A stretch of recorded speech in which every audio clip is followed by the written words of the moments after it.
Hello দিদিরা, আশা করি সবাই ভালো আছেন, সুস্থ আছেন এবং খুব সুন্দরভাবেই কিন্তু আপনাদের যে অঙ্গনওয়াড়ি সেন্টার সেই সেন্টার চালাচ্ছেন। কিছুদিন আগে আমি একটা ভিডিও বানিয়েছিলাম যেখানে আপনাদের যে সবজি বিল বা এগ ভেজ বিল যে ছিল সেই বিল সম্বন্ধে কিন্তু সম্পূর্ণ আপডেট দিয়েছিলাম এবং দেখিয়েও দিয়েছিলাম কত টাকা অ্যালটমেন্ট হয়েছে এবং কত কি তার মোমো ডেট রয়েছে। তো সেখানে কিন্তু অনেকেই আবার কোয়েশ্চেন একটা করেছে, তাদের টাকা কিন্তু এখনও আসেনি। তো আজকে কিন্তু আমরা আবার দেখিয়ে দেবো যে আপনাদের ওই যে ড্র লিমিট যেটা ছিল সেই ড্র লিমিটে কত টাকা আপনাদের এসেছিলো এবং কোন কোন ডিস্ট্রিক্টে এসেছিলো, কবে থেকে রিলিজ হবে এবং কারা কারা এই টাকা পাবেন। তো অবশ্যই কিন্তু ভিডিওটা সম্পূর্ণ দেখবেন, না দেখলে কিন্তু বুঝতে পারবেন না। তো যারা এখনো পর্যন্ত আমাদের এই চ্যানেলটাকে সাবস্ক্রাইব করেনি এবং এরকম লেটেস্ট হেল্পের ভিডিওগুলো সবার আগে দেখছেন, তো অবশ্যই কিন্তু ভিডিওটাকে লাইক করে চ্যানেলটাকে সাবস্ক্রাইব করে রাখবেন। সাথে সাথে ভিডিওটা কিন্তু প্রচুর পরিমাণে শেয়ার করে দেবেন, যারা জানে না তারাও জেনে যাবে এই বিষয়টা। আপনারা অঙ্গনওয়াড়ি দিদিরা অনেকেই প্রশ্ন করেছেন যে সবজি বিলের টাকা কবে পাবেন, কবে তার টাকা আসবে বা অ্যালটমেন্ট আসবে বা ড্রয়িং লিমিট আসবে। তো এই টাকার অ্যালটমেন্ট বা সবজি বিলে যে অ্যালটমেন্ট সেটা কিন্তু বেরিয়ে এসছে, সেটা কিন্তু 13ই আগস্ট কিন্তু বেরিয়ে এসছে, মানে 13 তারিখ রাতেই কিন্তু আপনাদের যে অ্যালটমেন্ট সেই অ্যালটমেন্টটা কিন্তু চলে এসেছিলো এবং সেই অ্যালটমেন্টের যে আপনাদের যে ডিস্ট্রিক্টগুলো রয়েছে সেই সমস্ত ডিস্ট্রিক্টের জন্য যে টাকা সেই টাকাও কিন্তু করে দেওয়া হয়েছিল। তো স্কিপ না করে সম্পূর্ণটা জানুন, আপনারা কিন্তু সমস্ত কিছু বুঝে যাবেন এখানে। তারপর আমি বলছি কত মাসের সবজি বিলের টাকা আপনাদের এসেছে, কবে পেতে পারেন আমি বলছি। তো দেখুন এখানে কি বলছে। তো মোট নম্বর দেখতেই পাচ্ছেন এখানে 2758 ICDMDTE, ডেট হচ্ছে 13ই আগস্ট কিন্তু আমি অলরেডি ভিডিও বানিয়ে দিয়েছিলাম, সেখানে কিন্তু ডিটেলস আলোচনা করে দিয়েছি। তো এখানে যেটা দেখা যাচ্ছে, ডয়াল limit has been set under component 01 supplementary nutrition programme NCP supplementary nutrition programme, যেটা এতেই সবজি বিলের টাকা আসে। এখন এখানে একটা কথা আছে, সেটা হচ্ছে একটু দেখে নিন কি বলছে। টুওয়ার্ডস এনসিপি ইন, যেমন সরকারি প্রজেক্ট এসেছে তেমনি কিন্তু আপনার যে এনজিওর যে প্রজেক্টগুলো থেকে থাকে সেই প্রজেক্টের ক্ষেত্রেও কিন্তু টাকা ছেড়ে দেওয়া হয়েছে। কিন্তু মূল যে বিষয় আমি আপনাদের বলতে চাইবো আজকে, সেটা হচ্ছে এনজিও প্রজেক্ট হোক আর গভর্নমেন্টের প্রজেক্ট হোক, সব ক্ষেত্রেই দেখবেন এখন কিন্তু আপনাদের যেই পোষণ ট্যাকারে আপনার যেই HCM মার্ক করেন, পোষণ ট্যাকারে আপনার যে HCM মার্ক করেন, সেই HCM মার্ক যত সংখ্যক বেনিফিশিয়ারি করেছেন সেই সংখ্যা ধরেই কিন্তু টাকা আসছে। আশা করি আপনারা বুঝতে পারছেন। মানে আপনি যদি 5 জনের FCM করেন তাহলে কিন্তু আপনার যে 5 জনের নাম, সেই 5 জনের নামে কিন্তু টাকা দিচ্ছে। আপনার সেন্টারে 10 জন হোক, 20 জন হোক, 25 জন হোক, সেটা পরের বিষয়। আপনি যত জনের HCM মার্ক করবেন ততজন হিসাবে কিন্তু আপনার এখানে টাকা আসবে। আপনি প্রতিদিন যে HCM মার্ক করেন, অ্যাটেন্ডেন্স করেন বা প্রত্যেক দিন যে HCM মার্ক করেছেন, এখন বরাদ্দ নির্ভর করছে কিন্তু পোষণ ট্যাকারে আপনার যতজন বেনিফিশিয়ারি HCM মার্কিং করেছেন সেই সংখ্যার ওপর ধরুন আপনার সেন্টারে প্রতিদিন 25 জন বা 30 জন মা এবং শিশু রয়েছে আসার কথা, কিন্তু আপনি মার্ক করছেন মাত্র 14 থেকে 15 জন, তাহলে হিসাব হবে 15 থেকে যে 16 জন যে রয়েছে সেই জনেরই কিন্তু হিসাব হবে। আপনার যে 30-35 জন বা 25-30 জন যে আপনার সেন্টারে প্রতিদিন আসছে তাদের মার্ক কিন্তু এখানে হবে না, তাদের কিন্তু গণনা করা হবে না।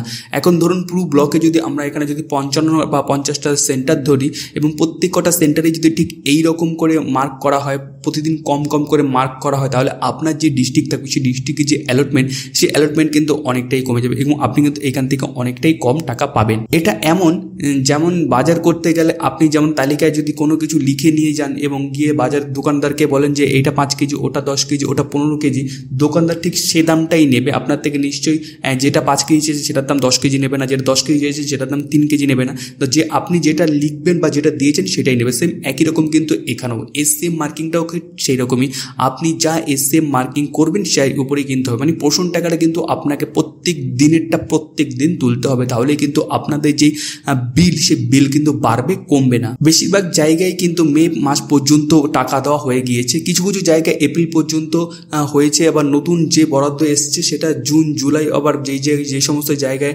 মে মাস পায়নি, মে জুন জুলাই এই 3 মাসেই কিন্তু কভার হয়ে যাওয়ার সম্ভাবনা রয়েছে, যেহেতু যেই পরিমাণে অ্যালটমেন্ট এসছে এইখানে। যদি আপনার মে মাসের বিল না পেওয়া থাকে এই মাসে কিন্তু আপনারা পেয়ে যাবেন সেটা। এবং আপনারা কোন কোন মাসের বিল পাননি সেটা কিন্তু অবশ্যই নিজে কমেন্ট বক্সে কমেন্ট করে দেবেন, তাহলে আমাদের বুঝতে সুবিধা হবে।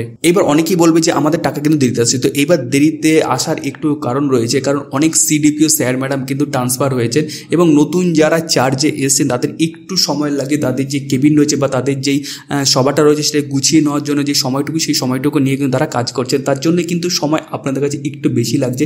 কিন্তু যেহেতু অ্যালটমেন্ট হয়ে গেছে, অ্যালটমেন্ট হয়ে যাওয়া মানে কিন্তু আপনার কাছে টাকা চলে আসবে। আশা করছি অনেকজনের কাছে কিন্তু টাকা এই মুহূর্তে চলেও এসছে, যেহেতু 13ই আগস্ট কিন্তু অলরেডি অ্যালটমেন্ট চলে এসেছিল। মানে 13ই আগস্ট কিন্তু আপনাদের যে টাকা সেই টাকা কিন্তু বেরিয়ে এসেছিল। আশা করা যায় যে এতদিনের মধ্যে কিন্তু আপনাদের টাকা চলে এসেছে। যদি না এসে থাকে তাহলে কিন্তু অবশ্যই নিচে কমেন্ট বক্সে কমেন্ট করবেন। অনেক দিদি প্রতিদিনের SCM মার্কিং ঠিকমতো করেন না, কখনো নেটওয়ার্ক নেই, কখনো পরে করো বলে ভুলে যান। কিন্তু মনে রাখবেন, পরে করলেও সিস্টেমে সেই দিনটা নাও গণনা হতে পারে, ফলাফল বরাদ্দ কমে যাবে, আর তখন 2 মাসের বিলও পুরোপুরি দেওয়া যাবে না। বুঝতে পারলেন কি বলা হচ্ছে? এখানে যে বলা যে আপনি সাপোজ ধরুন আপনার যে SCM মার্কিং, সে মার্কিং মনে করলেন যে এখন করবো না, আমি একটু পরে করবো না, কালকে করবো। তো আপনার যে SCM মার্কিং সেটা যদি দিনের কার দিন না করেন, মানে তখন যে সময়টা রয়েছে সেই সময়ে যদি না করেন, তাহলে আপনাদের যে বরাদ্দ সেই বরাদ্দ কিন্তু অনেকটাই কমে যাবে। তো এটা কিন্তু আপনাদের মাথায় একটু ক্লিয়ার রাখতে হবে। ধরুন রূপাদি সেন্টারে 30 জন বেনিফিশিয়ারি, একদিন বিদ্যুৎ নেই, নেটওয়ার্ক নেই, SCM মার্কিং হলো না, পরে করলেন কিন্তু সিস্টেম ধরলো 0। মাস শেষে হিসাব হলো 25 জনের গড়ে এই মাসে 5 জন কম হওয়ার কারণে পুরো প্রজেক্টের বরাদ্দ কয়েক হাজার টাকা কমে গেল। এখন ভাবুন যদি এই রকম এমনটাই 50টা সেন্টারে হয়, তাহলে আপনাদের টাকাটা কতটা কমে যাবে। তাই SCM মার্কিংটা কিন্তু খুবই জরুরি। প্রতিদিন নির্দিষ্ট সময় আপনারা SCM মার্কিং করুন। নেটওয়ার্ক না থাকলেও নিকটবর্তী ভালো নেটওয়ার্কে গিয়ে এই মার্কিংটা করুন।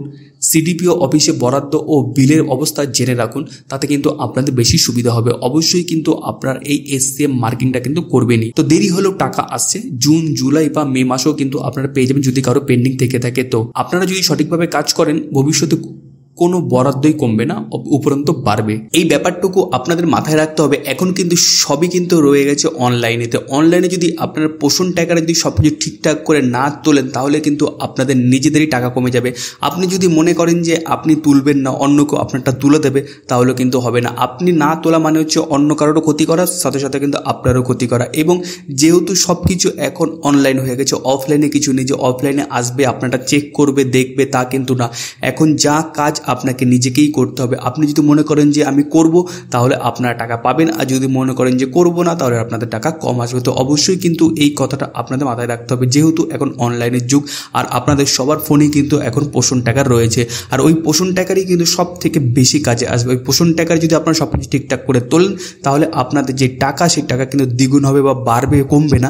আর আপনারা যদি ঠিকঠাক করে না তোলেন, যদি 10-এর বদলে 5 তোলেন, 5-এর বদলে 2 তোলেন, তাহলে কিন্তু আপনাদের টাকা কমতেই থাকবে প্রত্যেকবার। তো এই হচ্ছে মেন বিষয়, এখন যেহেতু সবকিছু অনলাইনে হয়ে গেছে তাই। আর এখানে যে দেখতে পাচ্ছেন, এখানে কিন্তু অনেকগুলো আপনাদের ডিস্ট্রিক্ট, সমস্ত ডিস্ট্রিক্ট কিন্তু নাম দেওয়া রয়েছে। যেমন সব নর্থ 24 পরগনা রয়েছে, আলিপুরদুয়ার রয়েছে, বাঁকুড়া রয়েছে, বীরভূম রয়েছে, কোচবিহার রয়েছে, দার্জিলিং রয়েছে। আর এই পাশে কিছু ড্র লিমিট যে অ্যামাউন্টটা যে এসেছে, সেই অ্যামাউন্টটা কিন্তু সম্পূর্ণ রয়েছে এইটাতে। এইখান থেকে আপনারা দেখে নিতে পারেন যে আপনাদের যে ডিস্ট্রিক্ট, সেই ডিস্ট্রিক্টে কত কি অ্যালটমেন্ট এসেছে বা কত কি ড্র লিমিট এসেছে, সেটা কিন্তু এখানে দেখে নিতে পারেন। আর ওপরে দেখতেই পাচ্ছেন যে এখানে কিন্তু আপনার টোটাল যে অ্যামাউন্টিং, সেই অ্যামাউন্টিং কিন্তু এই অ্যামাউন্টটা দেখা যাচ্ছে যে এখানে কিন্তু এই অ্যামাউন্টটা রয়েছে। তো এই হচ্ছে মূল বিষয়। আশা করছি আপনারা সব কিছু বুঝতে পেরেছেন। এবং কাদের এখনও পর্যন্ত মে, জুন, জুলাই মাসে যে এগ ভেজ বিল বা ভেজ বিল রয়েছে, সেইগুলো এখনও পৌঁছায়নি, তারা কিন্তু অবশ্যই নিচে কমেন্ট বক্সে কমেন্ট করবেন। এবং ভিডিওটা কিন্তু শেয়ার এবং লাইক করতে কিন্তু ভুলবেন না। ভিডিওটি ভালো লাগলে লাইক দিন, দিদিদের মধ্যে শেয়ার করুন, যাতে তারাও এই সমস্ত ডিটেলসটা জানতে পারে। চ্যানেলে সাবস্ক্রাইব করুন, যাতে ICDS এর প্রতিটি আপডেট সবার আগে আপনি পেয়ে যান। ওকে, খুব ভালো থাকবেন। দেখা হচ্ছে নতুন আরেকটা ভিডিওতে। Thank you and Jai Hind.